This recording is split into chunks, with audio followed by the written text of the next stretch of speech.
All right, now it's time to talk about the latest Netflix original film, Slumberland, remake of Little Nemo Adventures in Slumberland. Jason Momoa's More like a sequel. More truly an adaptation from the comics Little Nemo Adventures in Slumberland. starring Jason Momoa. Yeah, full spoilers, guys. It just came out on Friday. Full spoilers. If you haven't seen it, or if you care, skip ahead, do your things, pause it, whatever. Come back to us and resume. Do whatever you want to do. But you've been warned. Spoilers. What do we think about this?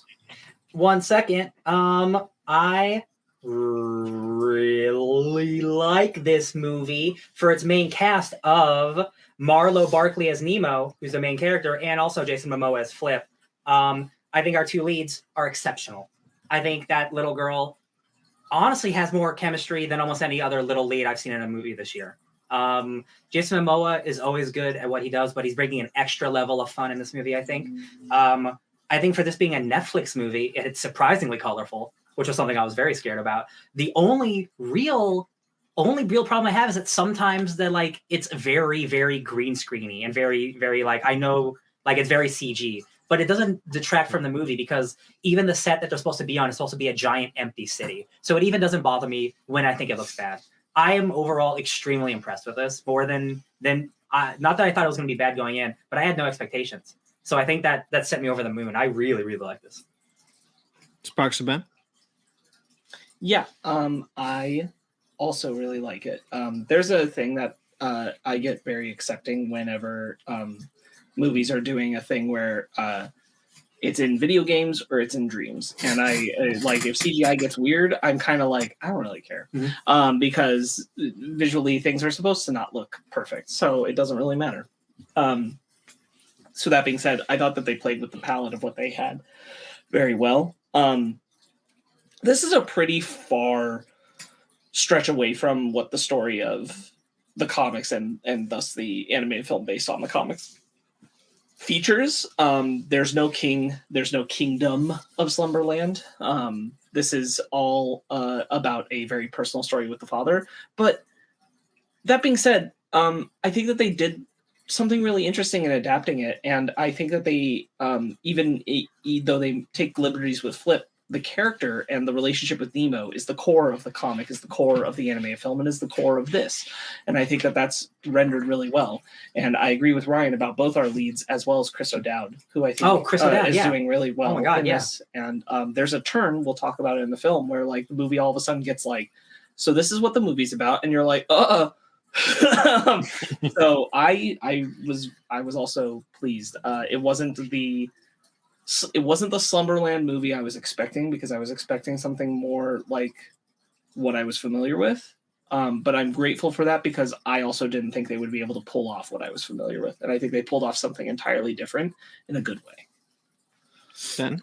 I was pleasantly surprised with this movie. Like Ryan said, I didn't have any expectations for it. I love the animated film. I grew up with it. I had it on a VHS.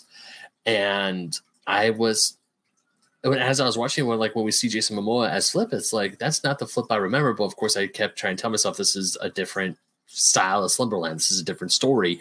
And the more I saw him on screen, the more I saw him interacting with Nemo, the more I loved him. The more I loved both of them, actually. And I would definitely say this is, I do agree with Ryan. There are times, I think my only biggest nitpick is some of the green screen shots look too green screeny, if that makes any sense. No, yeah.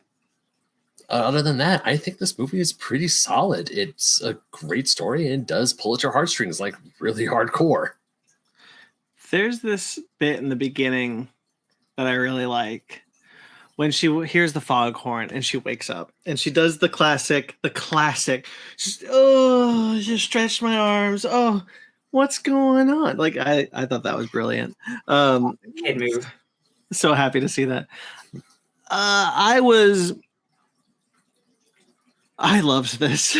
I really. Brandon, I was so scared. I honestly thought he was going the other way. I swear, I thought you were saying I hated this. And I was I just don't know how we're gonna have this conversation then. Oh, thank God. I was so scared that you guys weren't gonna like it after I turned it off, and I was like, shit. I understand that 37% on Rotten Tomatoes. Yeah. God damn, should have been lower. That when I saw that 37%, it was 45 when I last saw it, was just oh crap, you know, that's why I texted you guys, like, are you sure we want to do Slumberland? Blah, blah, blah. Like, you know, we could do something else. We could do whatever. But, you know, we were like, no, let's do Slumberland. And I was like, okay, I'll watch it. And I don't think I've cried harder in a movie. Yeah, no, Like, period. It's definitely, God, it was so funny us watching it because like, well, let's just get into it. Like the Philip moment. Yeah. Like The reveal. There's 5 of us on the couch watching it, and then Megan, she's like, I didn't think this movie was so I want to set it up. I want to set it up because it's really funny. So full credit to Megan. So the scene starts, and it's this part where Philip, played by Chris O'Dowd, says, I really want to show you something. And he goes to another room. And Megan says out loud, I now want to show you, this was your father's first doorknob. And it was so goddamn funny. And I laughed so hard. And we all laughed. It was funny. And then that same scene plays, and it plays all the way to the end, and took such a turn and a reveal. And then Megan's like, I wasn't emotionally prepared for this movie. No, but that everybody's crying. That's exactly how I felt about this, because I was watching this movie, and like I've been very honest about what's been going on with me, but like I was watching this movie and I got to that scene which they're watching the videotape, and it's the reveal that he's Flip, and all these stories have been about him, and like I started crying, and I like while I was crying in the beginning too, when Kyle Chandler dies, when she has the dream of Kyle Chandler being taken by the nightmare, I started crying then, and then like I was holding it back, I was like, oh okay, we got the sad part, now we'll do the adventure. I needed days to mentally prepare myself for what this movie was going to do to me. My God, I did not have the warning that I would pause this movie during that scene and be like, I need to call my mom. It's so like it's a very emotional scene, but the line that cements it is he never forgot about you. He told me stories about you every single night. He never and moved on. Chris O'Dowd starts crying, and then I know all of us are just like, Jesus Christ! Oh my God! Honestly, the second he pulls out the trunk and he opens the box and I see the jacket, I'm like, oh shit, no. No, don't do this to me. Don't do this to me, movie. And he's playing it, and then he's telling about how he was Flip, and then it just like everything connected. I was like, oh my God, Chris, because the whole movie. What I really like about that is that she figures it out. She's seeing him. She's like, Flip? He's like, yeah, that's what he used to call me. Mm-hmm. Like that. She didn't tell her. She figured it out. I was like, oh no, oh no. And the thing about Chris O'Dowd is, like when we first meet him, and he's on the phone. I thought he was on like you see him in a suit, so you obviously think it's like, okay, businessman, like hardcore businessman, like straight corporate guy. His cell phone rings in the beginning when we first see him at a funeral. He's at his own brother's funeral, and he's like, no, he was lost his seat. No, like lost. I'm at his funeral.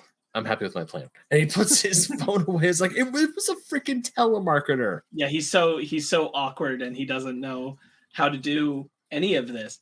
And they really set you up for like the trope of what kind of person he is, and slowly are showing that like, yes, he's a little dull. Yes, he's maybe not so good at this, but he's trying. Mm-hmm. He's always trying. And it only gets into grander and grander moments. And then there's the big leap into trying to open up about his history with her dad. And why he is the way he is, because he thinks his brother would basically abandon him. Yeah. And that's just rough, man. I did not expect that in this fun family movie. Well, no. It's not that his brother. So it is that his brother abandoned him. He felt that. Yeah. But then it was also that his dad would her dad would call. And they have nothing to talk about. Oh no, he would tell him all about his great life. Yeah, and then he would have to tell him about how doorknobs. dull he was. Yeah. And that hurt him so much that he just stopped answering the calls. Yeah. And let them go to voicemail. And then he was gone. What a movie. Yeah. That is like around the middle of the movie. So like the first half is like pretty whimsical, and I'm having a great time. Like if you're watching this and you haven't seen the movie, you should watch it. But like, sorry we ruined it. No, yeah. Like, but you should know by now. He's at full spoilers ahead. Like they're going from dream to dream to find these pearls to make a wish so this girl can see her dead father, right? Mhm. I'm cool with that plot. I love the plot. I didn't think the pearls were going to be real. Like sometimes dreams do come true. Like that is really nice. That is the one thing about this movie I really like. Where like everyone can have a happy ending actually. Oh, and I had a point and I lost it, but boy, I still like this movie so much. How whimsical it was. In Oh its yeah, opening. and it's just like we're going from like scene to scene of just like pure imagination in a completely different way. Like the dancing butterflies or moths or whatever, gorgeous, beautiful. And then something completely different. It's a giant city being driven by Emmett. Emmett, I'm in my truck, mommy. Like, love that kid. Show up some more, Emmett. I loved it. I like her tats. Yeah. Drive faster, good sir. Yeah. Every new scene we went into, I'm like, I love this. And like,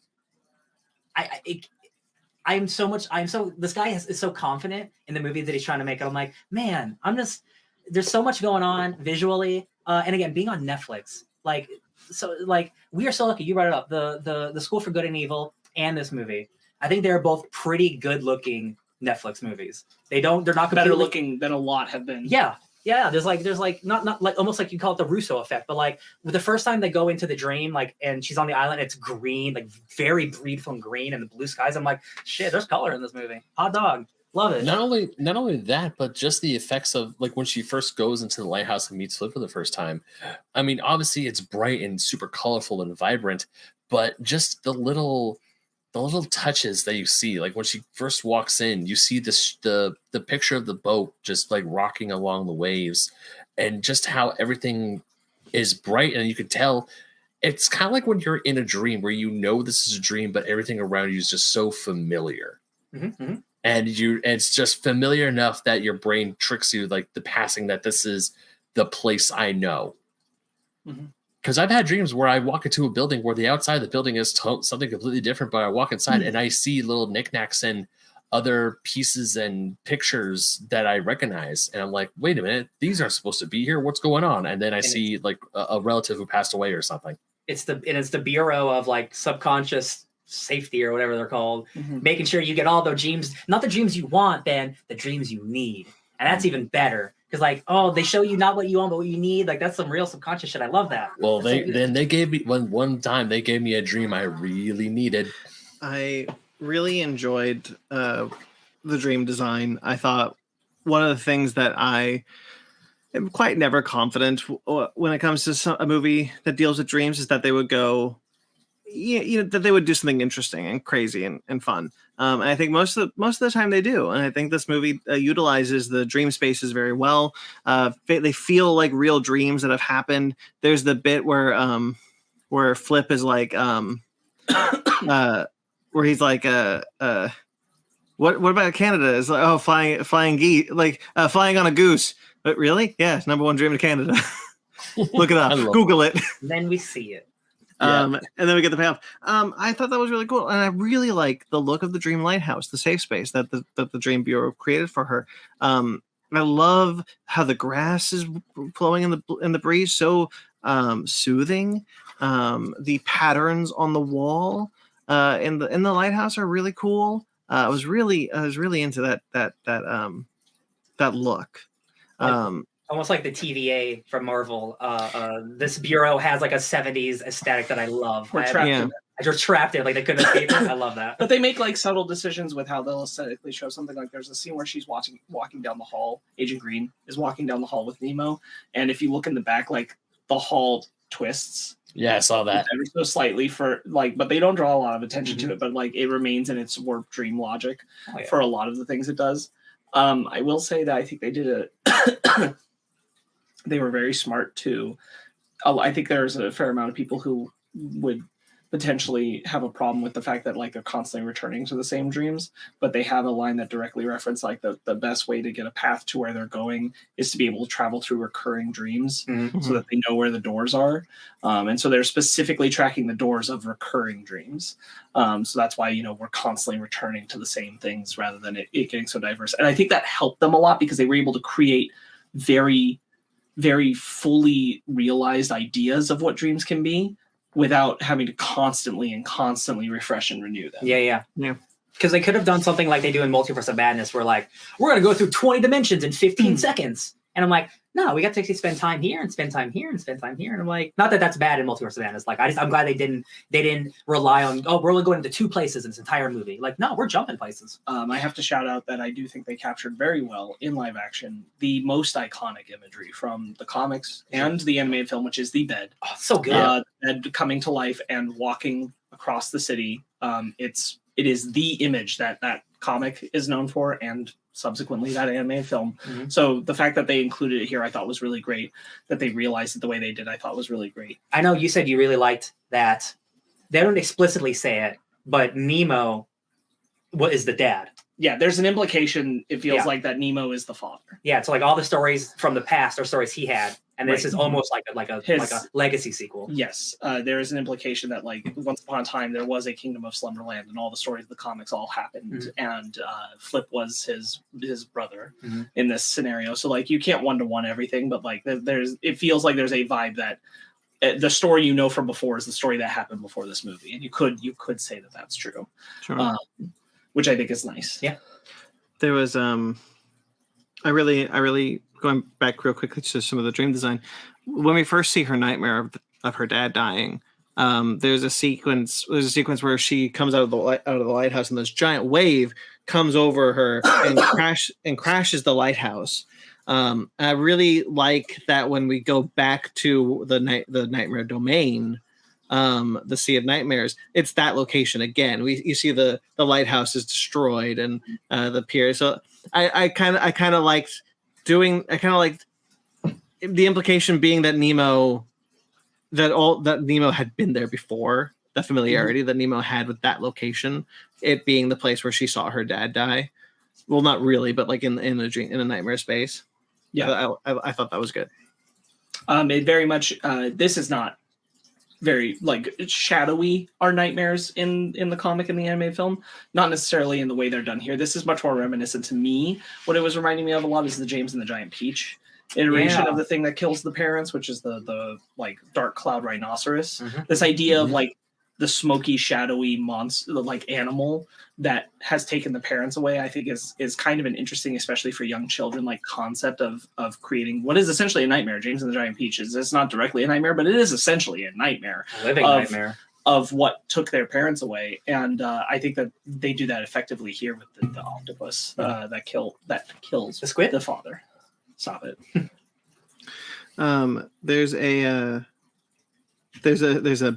There's a bit where she's trying to sleep. She's too upset she can't sleep. And just to highlight one of the lines I like, where she decides to read the lock picking book. It'll put her to sleep. And she's like, "This is interesting." It throws it to the wall. I love that. This movie is very funny. I think both leads are really good. Again, that little girl, Marla Barkley, like so talented, like so many emotions in this movie for a little actor. I thought she carried the movie so well. And again, like Jason Momoa, he's always fun in everything he does, but like there's like it's cranked up even a little bit more where he's like, I'm kind of part wolf maybe. I think this is one of his best. I agree, yeah. I think this is one of the best performances I've seen Jason Momoa give. And there's heart there too. Like you feel like I feel the heartbreak. He's created his own Beetlejuice, and good for him. Yeah, this definitely Beetlejuice vibes. One of the things that I was kind of worried about with this movie as it went on is I wouldn't have minded if that was the direction they wanted to go with the story, but I'm in hindsight happy they didn't do this. That Slumberland was a real place. They didn't she doesn't wake up and everything had been a dream. We know that's a real place because once she frees Flip, Chris O'Dowd all of a sudden becomes basically a different person. He becomes a much more confident person. That happens because of what she does in the dream. So I did really like that they, at the end of the movie, they didn't try to Total Recall us. They were like, no, Slumberland was a real place that this journey happened. Yeah, I agree with that completely because that's an important part of the stories in the comics too. Is that Slumberland is real. Where they go when they dream is real. That's a real kingdom. That's a real place. And so I'm also grateful for the fact that it's fully happening. It's very real. I love the ending, and it is it's almost too cheesy, but Flip gets released, and then Chris O'Dowd's like, "I'm me again," and he just immediately starts taking his clothes off. Well, and I'm like, "I'm gonna go die for her." He's not just him again. I know. He reabsorbs the personality of like 15 or 20 years of Repressed. of a guy who's been living in dream world. Like we talked about, I'm like, I guess he just knows Spanish now. Yeah. Because Flip learned Spanish in Slumberland. So he's like And got he- this whole second integration of identity. And he remembers, like he knows that he's also Flip. Like Yes. he even says it. He's like, yeah, I'm Flip, and he has the memories of the journey that Nemo and Flip went on. Yes. Philip. Philip, yeah. So Flip- And I did really like the ending, how they were going to go dream together on an adventure. I love, like, again, how, like, just pure magic that this is. Like, his part of his soul has been returned to him, and now he's a different person because of it. Like, I love that, like, they're just willing to go that far, and everybody, it would have been so awful if, like, oh, it was all a dream, and I just got to learn to accept things. And I'm like, what if magic is real? Like, we can make wishes, and people can become alive again. Like, I just love that magic gets to exist in this world. It's the nice thing about, like, entertainment and film. Yeah, when Philip when Philip becomes whole again, and because the whole time, like, you see him on the boat, he's clutching the rail on the boat. Carla is essentially doing most of the work, and then he sees her, he gets his personality back, and he's like, no, this is my niece, this is my partner now. I just love it how he just like dives head in and goes to get her. One of the other bits that I actually just thought was hilarious was what one of the dreamers we go through, like the dancer, the mobster, and Emmett, we see them all wake up and see what they are in real life. Like, you see, like, I love how the city is just his playthings, but my favorite, of course, was the dancer, who's really a nun. Yeah, that was funny. I love that the Canadian guy and the dapper guy run away from the nightmare when they see, like, the dapper guy's like, oh shit, like dives into the toilet, and they all come through to the truck. The truck. I love that they all like ran through the doors together. Yeah, it's a great. Or even when she's like, who drives a garbage truck? Hey, at least this is original. It's a little kid playing with his toys. I'm driving my truck. Yeah, that was such a good. I'm driving my truck. Yep. Very cute. Yeah, I really like what they did with capturing Flip. Flip is, like, not a bad person, but he's definitely, like, morally askew. Mischievous. Yeah, very mischievous. That's very key to who he is. Like, this idea of, like, a child-friendly Beetlejuice is very accurate of, like, who Flip has always been. And I think they realize that very well with Jason Momoa here. I just really enjoy that. But I think Chris O'Dowd is doing a great job too, because he's turning in this performance where, like, he's writing this line of, like, he's being funny in a way where he knows that, like, how to land the perfect, and actually this story's about a doorknob. Yeah. And kind of joke. And he's like, oh, we were just at the most interesting part. He's a lot like a person who's been grayed out in Halloween Town 2. The Disney Channel film, where they completely, like, the monsters lose their personality, they turn into these gray human beings. Like, do these socks match? And, like, just focus on that kind of stuff. And I think they do a good job of that.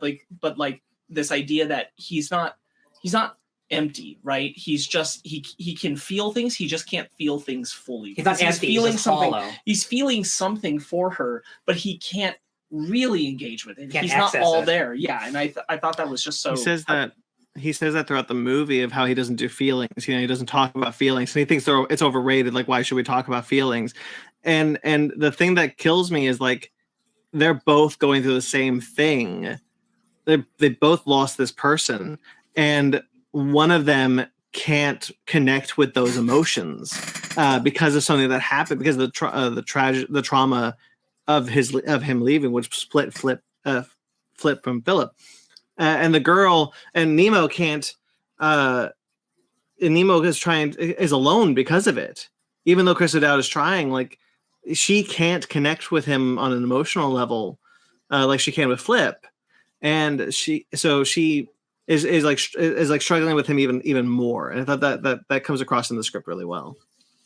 Mm-hmm. If I had a negative that I would say, I think that it's not a huge one, but I don't think we even needed to bother introducing the other kids at the school if we weren't going to do anything with them.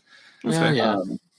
Like the only thing that really happens with them is that he maybe tattles on her. Oh, he did tell on her. Oh, Yeah. Jamal and the zombie squad. Yeah. I thought they were going to be friends, and then like it's just have a callback later of her doing it so that she was with them, but they don't actually ever hang out. Yeah, you never see them hang out. Yeah. And the fact that like that's not even like linked to a way of her like connecting to more of the world or like making friends or that kind of thing. That's not part of what the story is. They don't show that at the end, so I just kind of didn't need them. We could have done her being at school. We could have done her talking to the counselor, but like, don't even bother introducing the kids if they don't mean anything to the story. Yeah, and the counselor was important enough where she kept showing up. The counselor's important. Yeah. The school, the idea of going to school is important, but like the kids added nothing. They just didn't do anything for the story. I expected that we were going to see them in some capacity, either in dreams or we were going to see them be a part of how she like starts reaching out socially towards the end of the film. Neither of those things happen, so I'm like, just cut them from the film. I really like the idea that the school has an app. Look, I come from a low tech school, back in my day. But to see like she could just like, oh, I'm just checking my schedule. I'm absent. It's like she just makes herself absent. I thought that was really funny. Yeah, that would have been nice to have 20 years ago. Right. I know, right? What a dream. I actually do like the school counselor, especially the end when Philip gets his memory back. He's like flirting with her hardcore, takes her watch, and she's like, no, I need that watch back. And she's like, call me. Oh God, that was pretty good. The thing is, like, when I was watching this movie, I had recollected myself after the turn, and I was fine. And then Nemo runs away to go home, which what's going to happen.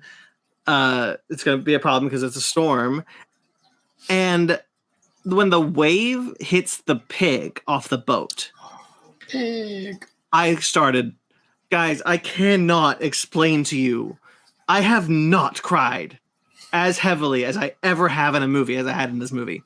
I truly believe I've not been openly sobbing to this extent. As soon as that pig gets flown off that boat, I was heartbroken. I just kept yelling, "Save the pig! Save Nemo!" I was yelling at the screen, sobbing. Look, I'm not gonna compete. I wasn't there, but I do know how much you cried at Coco. So that's fair. I remember that. That's fair. I'm in a different emotional state than I was. This is probably not the best movie. This is probably not the best movie for me to watch right now. Or it was a great movie for you to watch. Or it was a great movie. You know, I just remember Coco was a devastator. Coco, yeah. Yeah.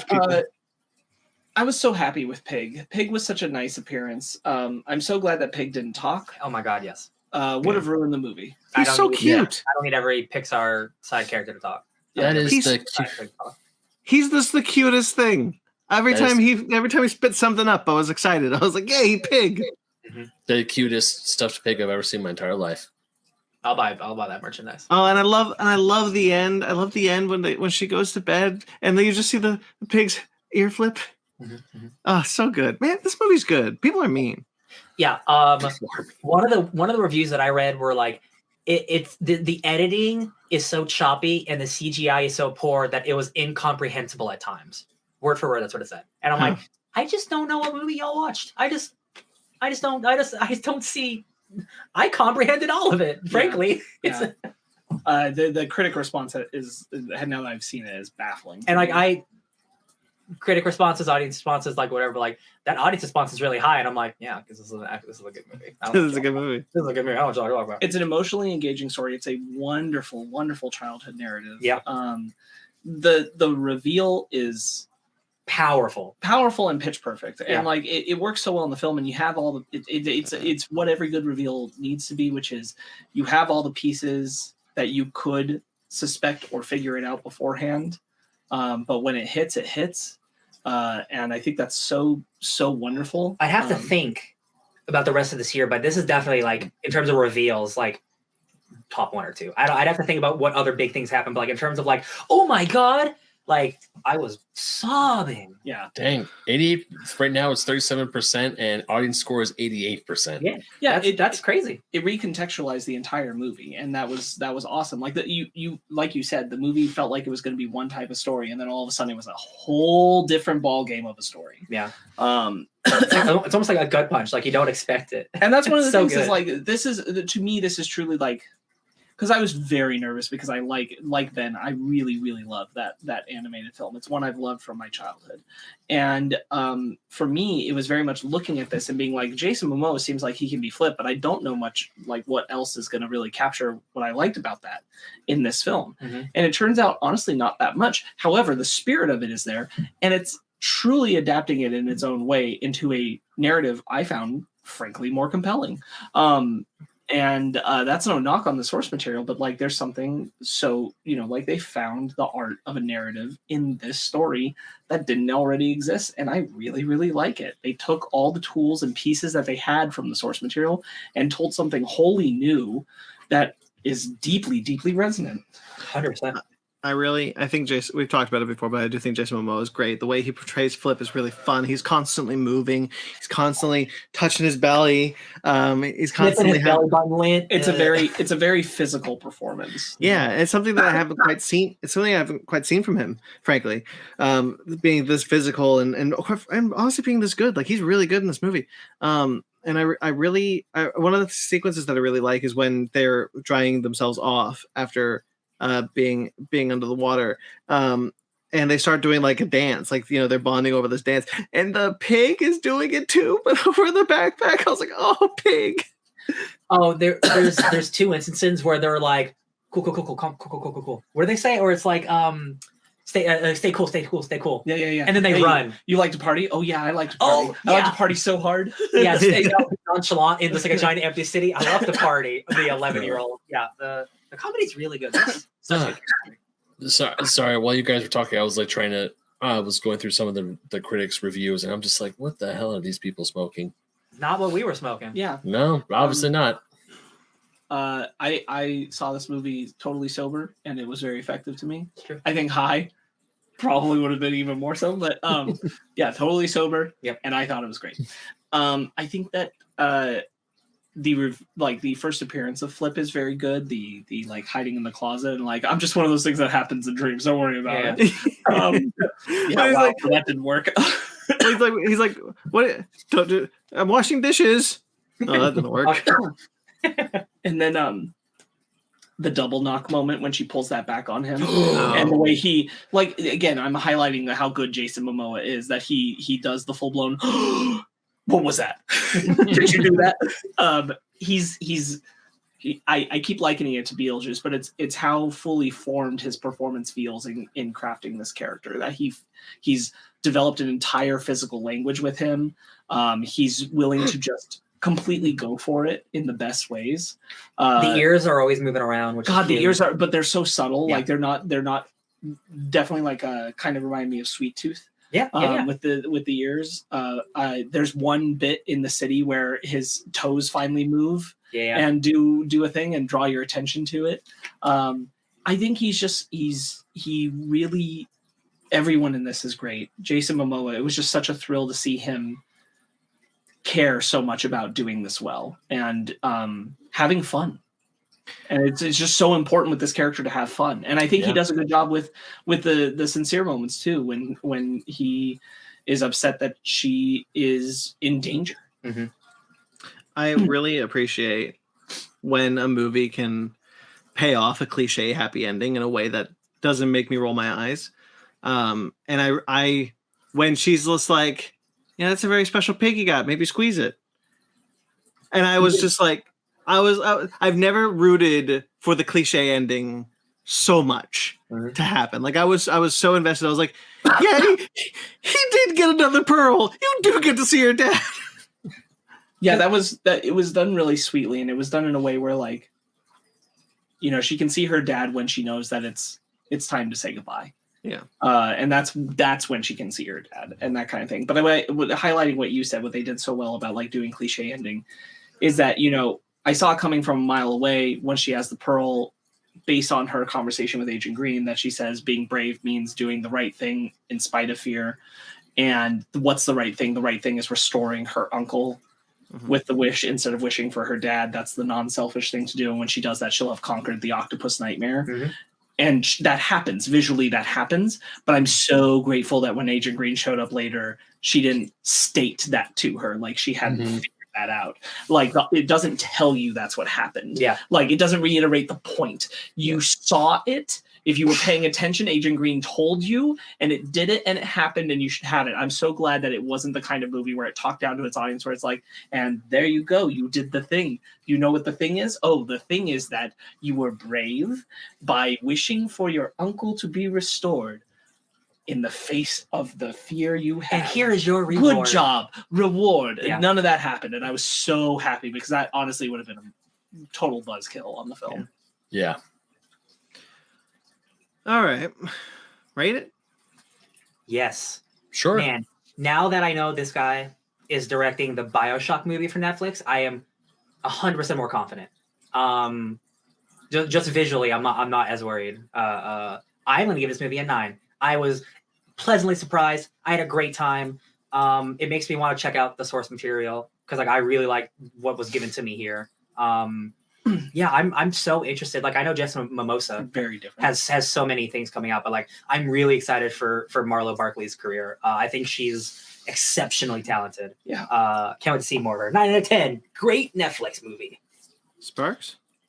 Yeah, I would agree. I'd also give it a 9. I think that it's I think it's really, really good. I think that it's charming, it's sweet, it's emotional, it's very funny. And it's visually most of the time a splendor. Like even when the CGI might falter, the way they've realized dreams is creative. I'm very grateful for the fact that all the dark scenes were really well, I think, color graded and well lit. I think the movie's framed well. We talked a little bit earlier about other movies where the position of the camera isn't thought about, and I felt like this movie was thought about in its crafting. Maybe not super exceptional, but I like everything about this piece sings together very well. Yeah, I'm just overall very, very pleased with it. So I think it truly deserves a 9. Oh, and I mentioned a while ago, many weeks ago, that I had the opportunity to talk with the Foley artist who I knew, even though they couldn't say it in the room, was for this movie, because I saw on the spreadsheet that they were sharing for one of the scenes that it said stuffed pig sound. And I was like, I'd seen the pig in the trailer, and they talked about for this film trying to come up with the sound effect for the butterflies and everything. Because butterflies don't really make sound. And so I knew that was Slumberland. And so they shared a few details about trying to craft that butterfly sound. And I think they did a good job. Yeah. Beautiful. Awesome. Real quickly, apparently, Marlo Barkley was one of the voices for the Mouse Guard film. Oh, Well, that's a shame. Yeah. She had another movie that came out the same weekend, Spirited, with Ryan Reynolds and Will Ferrell. Spirited, the Apple one. Yeah. Got it. Cool. Good for her. Is that out now? Yes. Yeah. Oh. So for this movie, I give it an 8.5. I still think this is a solid film. I would definitely say, like, yeah, the CGI bumps here and there are kind of, but the story is there, the humor is there, and like Brandon said, I mean, yes, it is the cliche ending, but also like what Sparks said, you don't get it explained to you. She does the right thing without having it being spelled out for her. So I still say this is a fantastic movie. I don't know what the heck these critics are mad about. I'm like, man, this is whimsical. I love it. 8.5, you said? 8.5. So, just to talk a little bit of, just to bounce off real quick, Sparks talks about the color grading. I agree wholeheartedly that this film, especially the dark sequences, are color graded very well. There's the bit in World War II that looks great. The airplane under the ocean and the nightmare sequence is awesome. You can see everything that's going on. I think specifically all the underwater stuff is realized very well while still showcasing a storm and B, dark. Yeah. I loved this. I mean, I was emotionally devastated by this. Honestly, this might end up on my top 10 list this year. It's gonna be a I hard look. I really, really, really, really loved this. And I frankly am shocked that I did. I did not really know what I was getting myself into when I started the movie. It's a 9. Honestly, it could be a 9.5. I don't know. It sounds like it could be a 10 for you. I mean, I don't know. I got to think about it a bit. I'm confident with a 9 or a 9.5, but who knows?